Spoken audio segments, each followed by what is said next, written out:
지금부터 우리 771회 목소림 포럼 토론 시작하도록 하겠습니다. 네, 오늘도 역시 우리 청중석은 텅텅 비어 있고 저희 스태프만이 참여하는 포럼이 진행이 되고 있습니다. 음악 그러면은 대부분 이제 바로크부터 저희들은 알고 있는데 중세에도 음악이 있었나 이런 생각들을 많이 하는데 오늘 네, 음악에 대한 시각이 많이 교정이 된 것 같습니다. 저 같은 막기도 오늘 그냥 들으면 잘 모르는데 점으로 표시해 주시니까 부분이 좀 됐던 것 같습니다. 우선 시민분들 여기 질문해 주신 거 가지고 먼저 질문을 던질 텐데 항상 우리 포럼에 질문 글을 올려주시는 분 중에 성함 없이 그냥 무명시로 올려주셔서 우리 이재승 교수님이 굉장히 궁금해하시는 분이 계신데 오늘도 글을 올려주셨는데 처음 요거 한번 읽어보고 시작을 하겠습니다. 중세의 서양 음악에 대해서 이론 교육만 하는지 음악을 통해서 설명을 할 것인지 몰라서 질문을 어떤 식으로 해야 할지 모르겠어요 라고 시작을 하셨는데 네, 아마 이건 저희 이제 강좌 진행 전에 올려주신 글인 것 같습니다. 밑에 음악을 좋아해서 음악 감상하면서 강의하면 좋을 텐데 반영이 될지 모르겠어요. 어찌되었든 딱딱한 강의에서 조금은 부드러운 기분이 될 것 같아 기대가 됩니다. 이제 곧 추석 명절이지만 즐겁지만은 않지만 여러분들 다 건강한 모습으로 보기를 진심으로 빌게요. 수고 많으셨습니다. 이렇게 올려주셨는데 네, 오늘 이분이 희망하셨던 것처럼 그렇게 많지는 않지만 제한된 시간에서 일정 부분 음악 감상하면서 우리가 진행을 할 수가 있어서 저도 참 다행으로 생각을 합니다. 흔히 이제 우리 음악에 대해서 이야기할 때 중세는 암흑 시대이고 음악이 없었던 시대이고 근대로 넘어가면서부터 서양 음악의 시작이다라고들 이야기를 많이 하지 않습니까? 근데 오늘 이제 박미경 교수님께서 설명하셨을 때는 이 바로크 음악이 그냥 어디서 갑자기 툭 튀어나온 것이 아니고 중세라는 긴 시간 동안 축적되었던 이 음악적인 발전 과정이 이제 축적된 에너지가 모여서 바로크 시대에 가면서 비약적으로 발전을 한 것 같다라는 걸 상당히 분명하게 음악을 전개하면서 보여주신 것 같습니다. 자, 그러면 오늘 처음으로 우리 목철 인문 포럼 참여해서 신청해 주신 질문부터 받도록 하겠습니다. 아마 이게 질문 순서로는 먼저일 것 같습니다. 또 뒤쪽. 네. 히브리인의 음악, 우리 민요같이 대중의 정서, 애환이 반영이 되었나요? 근데 주어가 없긴 한데 아마 중세 음악에 일반 민중들의 삶이나 애환들이 반영이 된 그런 음악이 있었는가? 이런 질문인 것 같습니다.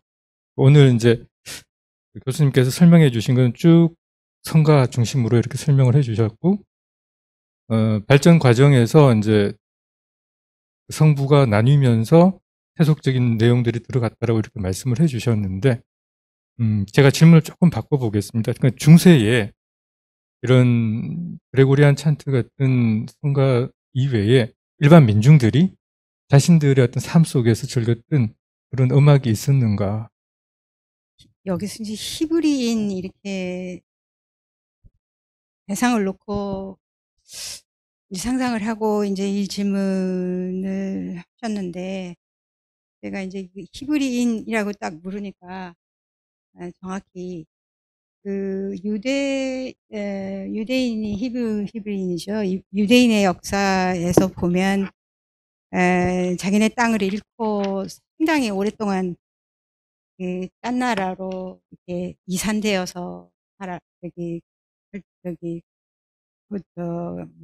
정착을 하고 그래서 우리가 소위 디아스포라라고 얘기하면 유태인을 이렇게 떠올리거든요. 우리나라 사람들도 어디 하와이 같은 데 가면 하와이에서 뭐 아리랑을 뭐 부르니 마르니 하면서 그걸 디아스포라 연구라 그렇게 얘기를 하거든요. 그래서 이제 이 히브리인의 음악이라고 해서 이렇게 딱 물으니까 이렇게 단순하게 뭔가 대답할 수 있을 것 같지는 않고, 중세 음악 자체가 유대인들이 원래 가지고 있었던 의식을 가지고 간 거거든요. 그러니까 미사하고 성모일가가 다 히브리인들이 워낙 이게 어, 삶 속에서 신을 칭송을 하고 기도를 하고 하면서 하던 형태 그대로는 아니지만 조금 변형되어서 이렇게 그 공식적인 수도원과 이제 유럽 대륙 전체에서 교회와 수도원 이런 데서 했다고 볼 수가 있다면, 이제 아주 이건 상식적으로 그냥 히브리인들도 종교 노래 외에 딴 노래도 했을까? 사실 이런 식으로 묻는 거라면 상식적으로 그렇겠죠. 안 그렇 안 그렇다고 뭐 그 사람들은 뭐 계속 어 종교적인 활동과 종교적인 노래만 하진 않았을 겁니다. 사실 이런 문제는 그냥 "했을 것이다."라고 하는 것 외에는 답을 드릴 수가 없는 게, 기록이, 그러니까 우리도 아주 옛날에 그 뭐 민요 뭐 이런 거 시로는 낼지 모르지만 어떻게 불렀는지 그런 건 모르거든요. 그래서 당연히 대중의 정서 애환이 반영이 됐을 거라고 생각을 해요. 종교심 외에 인간은 반드시 그걸 가지기 때문에. 네, 지금 방금 말씀을 해주셨는데, 아, 고대, 중세 그림을 공부하는 경우는 작품이 남아 있으니까 우리가 보고 어떻게 할 수가 있는데, 사실 이 음악은 이 남아 있는 게 연주하면 지나가고 사라져 버리는 거기 때문에 남아 있지 않아서 공부하시는 분들이 상당히 고통을 받는 부분 중에 하나인 것 같습니다. 우리 강비현 교수님께서 강의할 때 초반에 시경 말씀을 하셨는데, 시경도 그 당시에 대중가요였다 이렇게 말씀들을 하시더라고요. 네. 그런데 남아있는 거는 가사만 남아있기 때문에 우리는 그거를 글로 읽어서 그 당시 사람들의 어떤 정서적인 걸 이해하기도 힘들고 실제적으로 어떻게 이게 불려졌는지 모른다라고 말씀을 하셨던데, 서양 음악도 같은 부분들이 있으시죠? 뭐 고대 그리스나 로마나 분명히 이 사람들도 음악을 즐겼을 텐데 우리가 알 수 있는 자료들이. 그렇겠죠. 이게 교회 음악이기 때문에 이거를 그래든지 보존하고 또 거의 뭐 중세라는 것은 거의 종교 국가나 마찬가지의 천년의 세월이기 때문에 그것이 굉장히 중요해서 이렇게 천착해서 이 정도의 기보라든지 뭐 전례라든지 이런 거를 끊임없이 기록하고 또 퍼뜨리고 하는 것을 유별나게 그렇게 에 뭐라 그럴까, 잘 해 놓은 사례이지 않을까 싶어요. 중국도 지금 말씀하셨지만 그렇게까지 하고 그냥 자꾸 개발하고 뭐 발견하고, 무슨 꼴문자 그거 발견하는 것도 들어보니까 무슨 우연히 약방에서 그 그 그거를 들어있는 걸 보고 자세히 들여다보니까는 '하찮은가 보다.' 그러고 얼마 안 됐다고 그래요. 한 100년 전쯤에 발견을 했다고 그러고, 그렇게 발견해야 그 세계가 확 열리는 건데, 유달리 이 시기에 그것이 굉장히 종교로 컨트롤이 되는 그러한 시기였기 때문에 정말 그렇게 천착해서 이런 시스템이 개발되지 않았을까 이런 생각이 들어요. 우리 국악도 비보가 선비들이 검은거 해 가지고 쪼끔 뭐 한 손으로 셀 정도로밖에 사실 없거든요. 근데 여기는 뭐 지금도 제가 이거 연구를 하면서 이렇게 자료를 뒤져보니까 뭐 유럽 곳곳에 수도원이 있던 곳에서는 다 어느 정도의 자기네 매뉴스크립트가 있어서 그거를 갑자기 개발하기도 하고, 어디 뭐 천정에서 나오기도 하고 뭐 그렇게 해서 나오면 그거 가지고 또 수없는 학자들이 달려가서 그걸 들여다보고 하면서 엄청나게 그렇게 연구를 하는데, 서양 유일의 현상이지 않을까. 그게 이제 기독교 될까라는 일사불란한 그런 시기를 볼 수 있어서 안 그랬으면 예를 들면 게르만족과 제가 이렇게 게르만족이 그 서유럽 쪽을 밀려오는 그림을 보고 있으면 이렇게 밀려도 그 처음에 남서쪽으로 내려오다가 거기서 좀 정착을 할라 했더니 또 훈족이 또 밀고 와가지고 또 더 밀어가지고 더 가고 이러는 걸 이렇게 볼 때, 아, 이게 뭐 어디 한 군데 앉아가지고 깊이 뭔가를 시스템을 개발하고 하는 것은 인간들한테 쉽지 않았을 것이다. 근데 서양의 경우는 그게 이게 교회라는 굉장히 일종의 억압 구조가 상당히 잘 생겨났기 때문에 그렇게 엄청난 그 기보 시스템이 개발하고 기보 시스템이 개발해서 지금 전 세계가 지금 쓰잖아요. 우리 BTS 어디다 다 쓰는 시스템이 개발돼 있는데 다른 나라에서는 음악을 그렇게 기보한대고 우리 국악도 보시라고요. 기보를 안 했어요. 음악은 살아있고 음악은 즉흥으로 하는 것이기 때문에 그냥 그걸로 그냥 존재해서 그 즉흥으로 만든 음악은 엄청나게 아름답지만은 기보가 안 돼 있습니다. 그래서 우리도 끊임없이 즉흥으로 연주했던 우리 역사가 있 세계 모릅니다. 네, 감사합니다. 서양 중세라는 그 사회적인 특징이 이렇게 서양 음악의 흐름을 그나마 우리가 읽을 수 있는 그런 단계까지 연결해 줬다라고 네. 말씀을 해주셨고요. 자, 다음 저희 목철 포럼에서 매번 좋은 질문 해주시는 강도기 선생님 질문을 한번 살펴보겠습니다. 4가지 질문을 전체적으로 해주셨는데 우선 첫 번째 질문이 서양의 중세음악 중에 유럽 건축 양식에 대해 쓰이는 로마네스크라는 말을 음악 사상에 사용하고 있는 로마네스크 음악에 대해 대략적인 설명을 부탁드립니다. 이렇게 질문을 해주셨는데 음악사가 거의 건축사하고 같은 용어들 많이 사용을 하지 않습니까? 네. 그렇긴 해요. 저도 이거 서양 와서 배울 때 로마네스크 고딕 이런 단어를 썼는데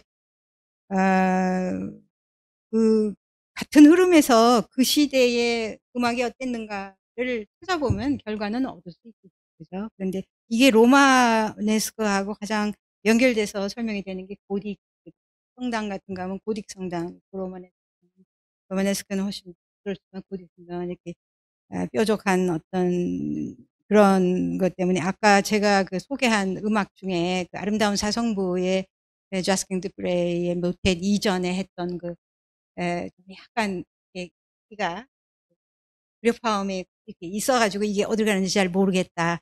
이제 그런 어떤 그 음악을 들으면 그 고딕, 예, 고딕적인 그런 것과 연결이 됩니다. 근데 실제로 요즘에 쓰이는 그 음악의 개론서에는 이렇게 시대를 근데 그렇게 그 독특하죠. 그 음악은 별로 그렇게 그러니까 특이하다라는 생각은 들지만 아름답다라는 생각은 안 들죠. 네. 네, 알겠습니다. 자, 다음 두 번째. 서구 교회 음악의 아버지 등으로 불리는 밀라노의 주교 성 암브로시우스의 초기 교회 음악의 비바지한 공적에 대해 설명 부탁드립니다.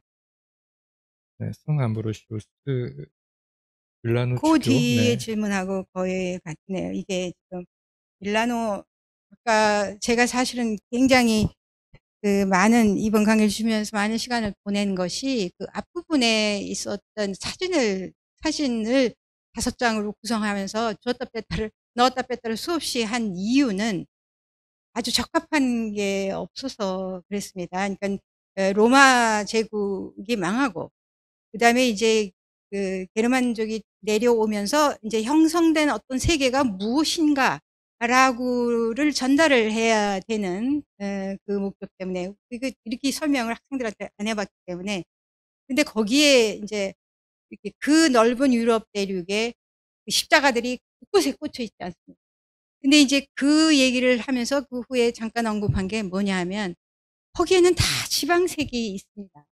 지방색이 가지고 자기네가 이제 그 똑같은 그 미사와 성모일가를 그 교회와 수도원에서 해나가면서도 여전히 자기 전통을 그렇게 흡수를 해서 하는 것입니다. 그랬을 때 이 밀라노는 이태리에 있는 밀라노는 그 밀라노가 가지고 있던 그러한 것을 흡수해서 그렇게 해가지고 굉장히 독특하고 그런 걸 가지고 있을 테고 그 서고도적이 있었던 스페인 같은 데는 또 다른 것을 가지고 있을 것입니다. 그래가지고 그, 그 넓은 곳곳에서 예를 들면 테노르 성부 같은 것에서 새로운 개척적인 그런 시도를 한다. 그러는 건 전역에서 하는 것이 아닙니다.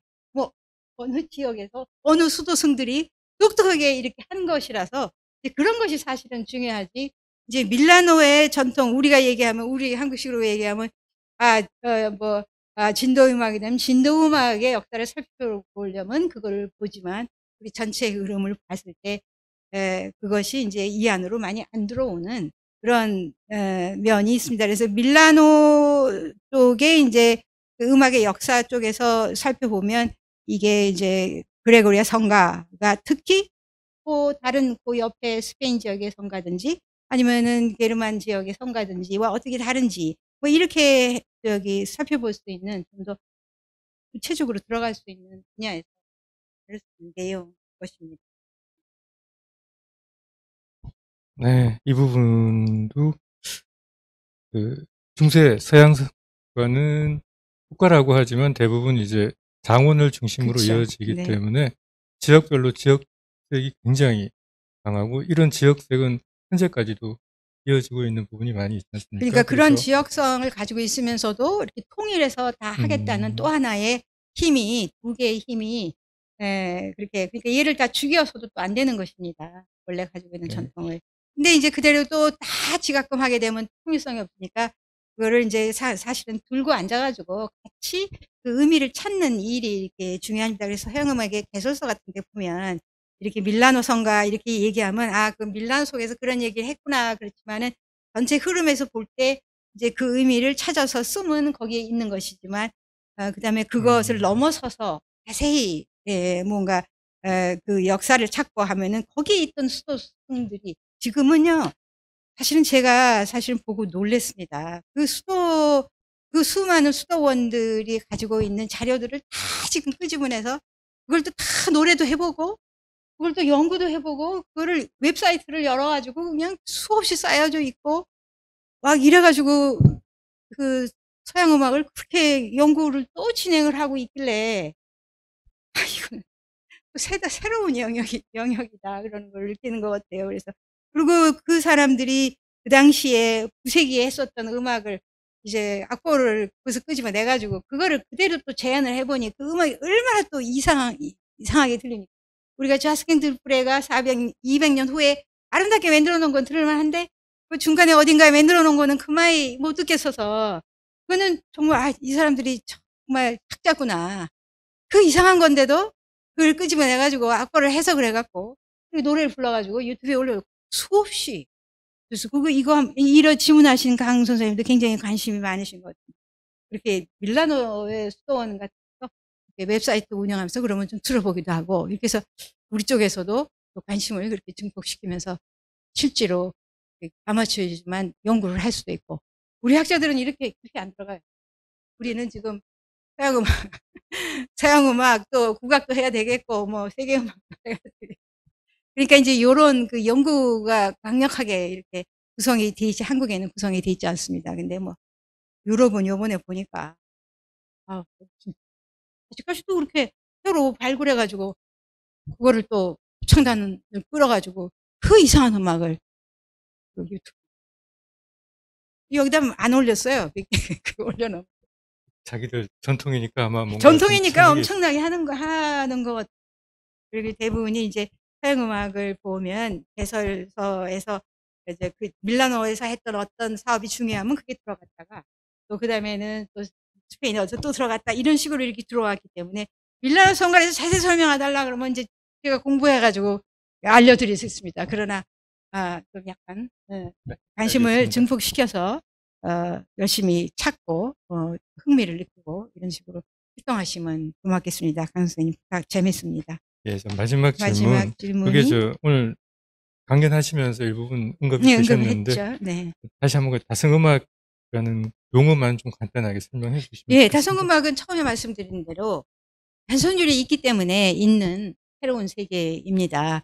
그래서 크게 단성음악, 다성음악 구별을 하고, 그 다음에 이제 그 다성음악이라는 건, 복음악이라는 것은 어디서 쓰는 용어인지 모르지만, 그가 여러 개가 있다는 뜻에서는 같은 의미이긴 해요. 그리고 이제 폴리포니는 조금 설명이 필요할 것 같아요. 그러니까 이제 단성음악은, 모노포니 이렇게 얘기해요. 모노포니. 그다음에 거기에서 이제 단성이 아니고 한 성부가 노래를 부르는 게 아니라 여러 성부가 노래 부른다는 건 모두 다 폴리포니예요. 많죠. 그래서 폴리포니라고 된 다음에 우리가 마지막 자스강 네블의 노래를 들으면서 이게 들어갈 때는 이게 모방을 하면서 들어가요. 한 성부가 들어가면 또 따라, 그다음에 온 모양새로 따라 들어가죠. 그다음도 또 따라 들어가고, 여기는 테너가 늘어 터지고 이렇게 노래 부르지 않고 이제 모든 성부가 각 그 부분에서 그 아름다운 선율을 이끌어 나가는 그런 성장을 한 거예요. 먼저 번에는 테너는 그냥 길게 늘리게 하고 너는 죽어 있어. 그러고 이제 거기서 이제 이렇게 하고 그러다가 세월이 지나가지고 네 성부가 거의 동등하게 이렇게 움직이기 시작해요. 따로따로 이렇게 들어가게 되면 그건 대위법이라고 얘기해요. 대해서 움직인다. 너와 나와 대해서. 하나가 들어가면 내가 이렇게 그에 대해서 이렇게 들어간다. 그래서 이런 건 전문에 대해, 그거는 카운트 포인트라는 용어를 써요. 그렇게 하고 이제 대위법이 아니고 이제 중간에 한번 같이 들어갈 때고 아름다운 화성을 들어봐라. 이런 부분이 있어요. 그거는 화성을 중심으로 이렇게 화성이 덩어리로 움직일 때 화성을 이렇게 들으면서 화성의 변화 같은 걸 들을 때 그거는 이제 화성법에서 다루는 거예요. 그래서 이제 그런 그 대위법과 그 화성법, 폴리포니, 다성음악, 그다음에 단성음악 이렇게 해서 한국말로도 썼다가 영어로도 썼다가 뭐 이렇게 여러 가지가 있는데 조금씩 또 다른 거예요. 크게 다르게 한다면 단성음악이 있고 다성음악으로 대비되고, 다성음악 안에는 대비를 중심으로 해서 따로따로 들어가면서 아픔을 느끼는 경우가 쪽에 하나가 굉장히 강렬하고, 요거는 좀 일찍 시작을 해서 르네상스 때 굉장히 개발이 됐고, 고전 시대 가서 완전히 이렇게 그냥 이렇게 생성돼서 활성화되는 게 이제 화성법인데, 그 화성법은 이제 화성의 풍부함을 위주로 해서 대위는 그것과 변화를 주고 잠깐 쓰는 이런 식으로 이제 변화를 하는. 그래서 그렇게 이렇게 구분하면 되겠네요. 우선 크게 단성음악, 다성음악. 그리고 다성음악은 각 성부의 대위적인 아름다움을 즐기는 것. 또 하나는 화성법. 곧 여러 개의 성부들이 같이 만들어내는 화음이 어떻게 전개되느냐를 보는. 그러면 기본적인 그림이 다 그려지고, 이렇게 복음악은 또 누가 쓰는지 모르지만 하여튼 다성음악을 예능하는 거고, 폴리포니는 다성음악의 영어입니다. 네, 감사합니다. 혹시 마치기 전에 우리 원장님 간단하게 질문 있으십니까? 예, 질문이라기보다 한 두 가지, 그냥 그 멘트를 드리면 하는데요. 첫째는, 저희들이 생각하지 못했던 그 내용을 우리 박미경 교수님이 직접 여기에 유인물에 셨었습니다. 중세 혹은 서양 음악의 이론이나 감상이 아니라 인문학적 탐구의 첫발이다. 혹시 우리 박 교수님이 여기서 인문학적인 어떤 첫발이라고 생각하시는 것이 있으면 말씀해 주시면 좋겠습니다. 첫째요. 그 다음에 이렇게 말씀드리는 것은 우리가 그 회화, 그림, 미술, 하나의 기술이라고 한다면 이 기술에 인문학의 옷을 입혔을 때 예술로 성화한다는 것이 지금까지 전체 교수님들의 회화 설명을 요약할 수 있는 것 같습니다. 그래요? 예, 그런 의미에서 여기에서 중세 서양 음악의 이론 감상이 아니라 여기에 인문학의 탐구라고 하신 것은 우리한테 많은 시사점을 준 것이에요. 저희들이 생각하는 부분과 한번 비교 생각하기 위해서 우리 박 교수님이 혹시 어떤 인문학적인 탐구로 생각하신 것이 계시면 한번 말씀해 주시면 좋겠다 이런 생각이고요. 그 다음에 두 번째는 아주 간단한 겁니다. 제가 금강경을 독일 신부에게 한번 들려드렸더니 첫마디가 듣고는 첫마디가 이 그레고리안 찬트 같네 그런 얘기를 하십니다. 거기에 어떤 의미가 있을까 비교할 수 있는 혹은 어떤 동일한 혹은 뭐 그런 것이 있어서 그런 그 신부님이 그렇게 말씀하셨는가 뭐 이런 두 가지 내용입니다. 그냥 멘트만 해주시면 되겠습니다. 예. 사실은 그 학교에서 음악사를 오랫동안 가르쳐 왔고 그것이 이제 점차적으로 자꾸 세분화되고 전문화되고 전문 지식으로서 또 나아가서는 기술을 더 잘 이해해서 그거를 활용할 수 있는 어떤 것들이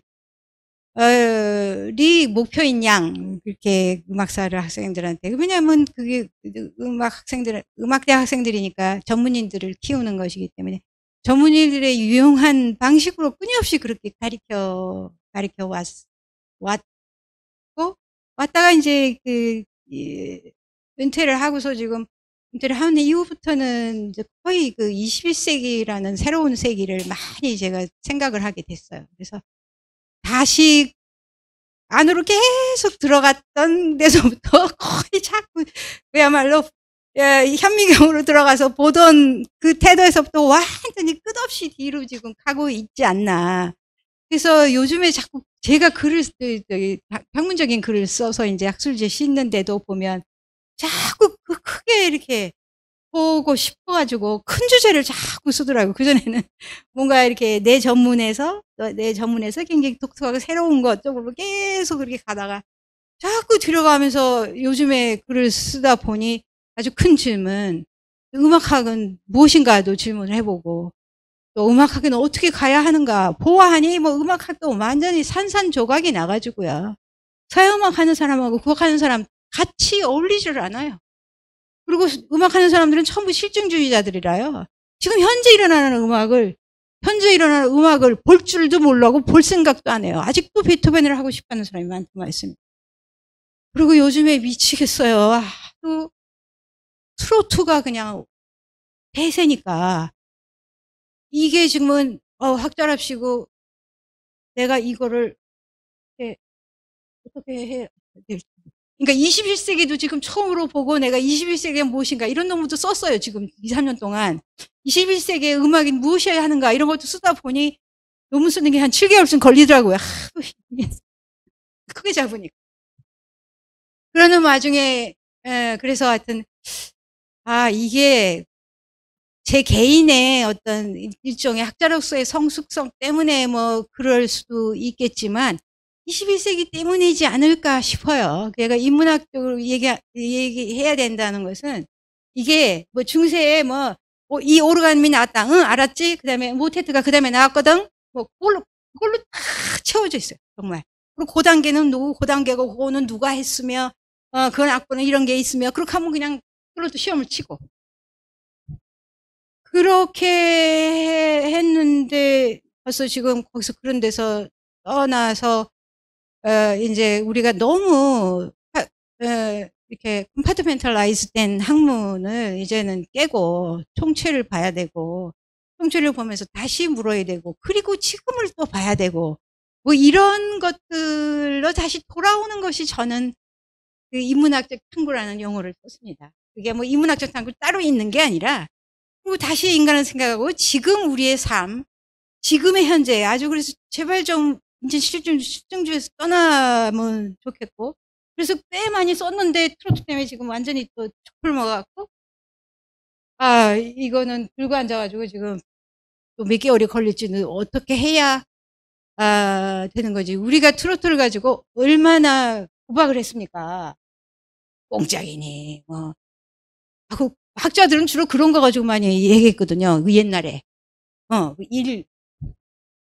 일본 냄새가 난다.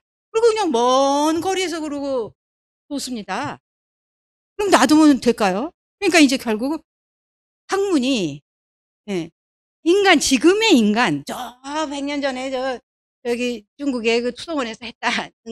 이건 이제 강연하라니까 준비를 해온 거고요.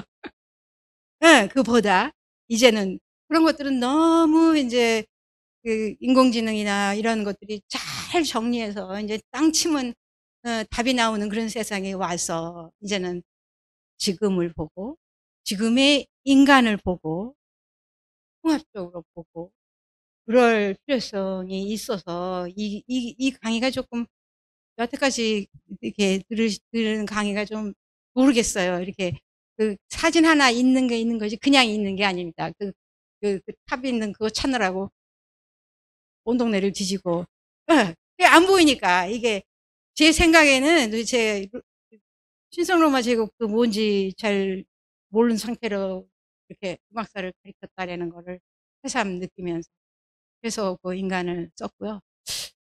그 다음에 이제 우리가 초기에 기도하는 음악은 다 낭송자였기 때문에 그리고 음역이 넓지도 않고 그리고 아까 말씀드린 듯이 부드러웠고 거기에 뭐 그런 게 없고 그렇다고 해서 너무 그냥 감각적으로 막 온몸에 막 돋을 정도로 기쁘다 무슨 사랑처럼 그래도 안 되는 거예요.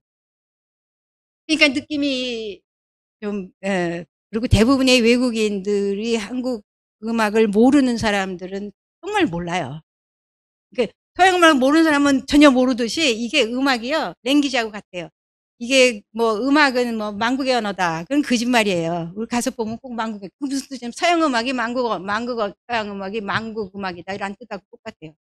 모르는 거예요. 만국어가 아니라 한국 음악은 한국어하고 난 지금도 영어로 강의하라 그러면 거기서 공부를 오래 했는데도 지겨운 거예요. 영어는 그냥 아직도 낯설고.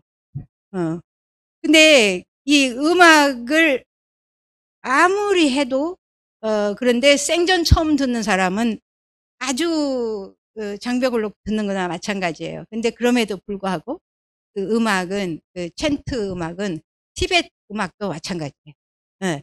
다 그렇게 좀 부드럽고 저음으로 이렇게 하고 그런 거에 똑같은데 그러나 상세히 조금 들여다보면 또 그 사람들이 민요나 이런 거를 통해서 생성하는 그 음조, 선법 이런 게 많이 다르기 때문에 좀 자세히 들어가 보면 또 달라. 이제 강연을 하셨는데 보통 이렇게 중세음악 이렇게 얘기를 하면 아까 우리 이 사회자 김영찬 교수께서 말씀하셨습니다만 서양 음악 이렇게 하면 바로크부터 시작하는 줄 알았더니 중세에도 음악이 있었네 이렇게 표현하시잖아요. 근데 서양 음악사를 간단하게 들여다보면 중세에서도 특히 이제 교회 음악이 이렇게 발전할 수밖에 없는 이유를 초기 기독교나 교회가 발전하는 그 과정에서는 교회 안에서 이렇게 노래를 부르지 않았다 그러더라고요. 아마 선생님께서 말씀하시는 그 낭송의 방식으로 이렇게 암기하는 성경을 암기하는 그런 방식이었을 텐데 그래서 어떻게 하면 사람들 더 교회에 오게 할 수 있을까? 그러면 저들을 즐겁게 해줘야 되는데 뭐가 있을까라고 생각했던 게 노래였다 그러더라고요.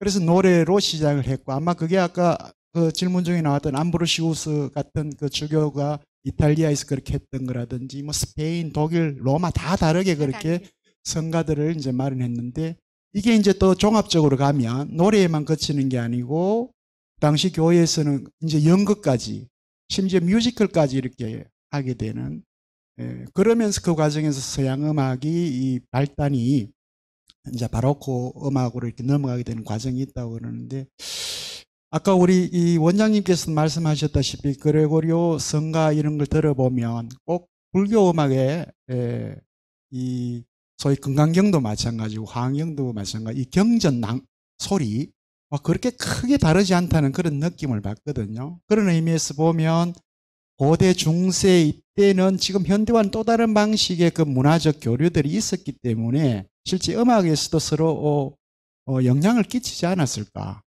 중세에도. 그러니까 지중해 지역이든 오리엔트 지역이든 뭐 방금 말씀하신 티벳이나 인도 영역이든 이쪽에서도 이 음악이 이쪽 지중해나 그쪽 음악하고도 이렇게 많이 그때 이미 어떤 관련성을 갖고 있지 않았을까. 뭐 그런 생각이 들어서 혹시 해서 한번 물어봅니다. 네, 근데 조금 전에 얘기한 얘기가 연결이 좀 돼야 될 것 같아요. 우리가 다른 나라 말은 몰라요. 그러니까 우리가 그 옆에 계속 있다고 해도 그 언어를 배우지 않으면 못하는 거죠. 음악은 확실하게 언어입니다. 이게 어떤 선법에서 어떤 뭐에서 어떻게 해나가느냐는 완전히 구분돼 있어가지고요. 그걸 배우지 않으면 그러니까는 낭송조다 그런 비슷하게 들려도 거기에도 기본적으로는 음조가 있고 그 이론이 그 안에 이제 나중에 그 이론화되면서 좀 더 이제 음악적인 장르들이 형성이 돼 가지만 기본은 기본인 것이. 그래서 마치 글쎄 제가 보기에는 언어가 쉽게 언어가 영향을 주겠지요. 주변 영향을 반드시 영향을 주고 우리는 지금 얼마나 외국어를 많이 씁니까? 아주 너무 많이 써가지고 나는 아주 살기 힘들 것 같아. 뭐 엘리베이터 이런 거 좀 안 쓰면 좋겠어. 그냥 승강기 쓰면 좋겠고 그거를 왜 그렇게 쓰는지 승강기 쓰면 그게 오르내리는구나라는 우리나라 깜짝 놀라 알 수가 있잖아요. 그런데 아니 그러니까 그게 뭐 기능 하여튼 그게 도대체 뭔지 그 뜻이 뭔지 기능이 뭔지 이런 게 담겨 있는 게 언어인데 그거를 그냥 완전히 외래어로 그냥 깔아가지고 무슨 왜 너무나 사람들을 그렇게 저는 그렇게 외국에서 공부한 사람인데도 그게 싫은데 한국말에서 그게 승강기는 오르락내리니까 그걸 계속 느끼고 싶은데 어떻게 그렇게 살까요 우리나라 사람들? 아니 특이해요. 배우기 힘든 거예요. 그러니까 우리나라 음악이 엄청 독특하거든요. 근데 우리나라 음악이 지금 엄청나게 뭐라 그럴까 변화되고 있어요. 서양화되고 퓨전화되고. 그래서 원래 우리가 노래 불렀던 그 아름다운 그런 게 참 점점점 없어져. 그는 뭐 글쎄 누가 만나서 누가 영향을 주고 그런 거는 뭐 얘기하는 것보다 잘 그냥 잘 그 본래의 모습을 좀 잘 유지하는 것도 굉장히 중요하다 생각을 합니다. 네, 감사합니다. 제가 오늘 마지막으로 기억 속에 가장 남는 거는 음악은 언어인데 왕국 공통어는 아니다. 네, 그렇습니다. 네, 새롭게 지금 듣는 네, 그거가 정보인 것 같습니다. 서양 중심주의 사람들이 주로 많이 하는 거죠. 그렇죠. 오리엔탈리즘의 영향일 수도 있죠. 네, 지금 오늘 우리 771회 마무리하고 나면 다음 주에는 저희들 이제 큰 행사가 있습니다. 목들 포럼 40주년 행사가 있어서 우리 이재성 교수님이 잠시 설명을 좀 해주실 것 같습니다. 마이크를 일단 넘기겠습니다. 예, 770회 오늘 중세 교회 음악을 중심으로 강연해 주시고 또 질문에 답변해 주신 우리 박미경 교수님께 다시 한번 큰 박수 부탁드립니다. 예, 제가 이렇게 무단히 나온 이유는 이제 다음 771회입니다. 추석 연휴를 다 이렇게 잘 보내시고 저희들하고 만나게 될 텐데 저희 목요 철학 임원 포럼으로서는 굉장히 또 뜻깊은 그런 회차입니다. 1980년 10월 8일입니다. 그때는 수요일이었는데 이번에 딱 우리 이 목요일과 맞았어요. 40년이 지난 2020년 10월 8일 목요일 날 이 자리에서 771회, 772회입니까? 위해 목요철학 입문 포럼. 그러니까 저희 목요철학 세미나가 시작하고 목요철학 입문 포럼으로 이렇게 발전 확장되어 오는 그 40년의 역사를 한번 짚어보고요. 그리고 무엇보다도 2020년 이 시점에서 또 인류 문명의 새로운 하나의 전환점이라고 하는, 특히 이제 이 코로나19를 통해서 이 팬데믹 현상을 통해서 우리가 기획했던 의도가 더 맞아 떨어진 것 같기도 한데요. 이번 40주년 기념 학술 행사를 통해서 인류가 어떤 방향으로 지금과 같은 이런 두려움과 분노와 공포 속에 살고 있는 우리 인간들이 어떻게 사랑과 연민과 희망을 얘기하면서 살아갈 수 있을지를 10월 8일 날 목요철학 입문포럼 40주년 학술 기념 행사에서 시민 여러분들을 만날 수 있도록 하겠습니다. 아무쪼록 추석 연휴 가족들과 함께 즐거운 시간 보내시고요. 건강한 모습으로 10월 8일 날 이 자리에서 여러분들 뵙도록 하겠습니다. 네, 고맙습니다. 그때 10월 8일 날 뵙겠습니다. 안녕히 계십시오.